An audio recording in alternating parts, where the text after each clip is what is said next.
Hello guys, for today's video vlog, ako nga pala si Tito Guys TV Vlog. Titix natin muna ito. Then sa ating pinakabiti.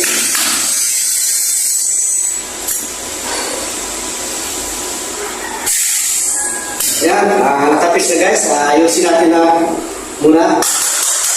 Ayan, ngayong ating plastic molding. Ayan, pinapak natin guys. 3.5 dito sa ating plastic molding. Ito naman guys, magkakamit tayo naman dito. Yan,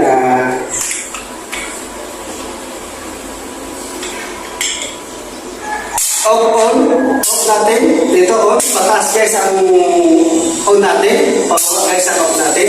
I-off natin muna para walang supply guys sa papasok. Kamit natin yung ating takip. Yung takip natin na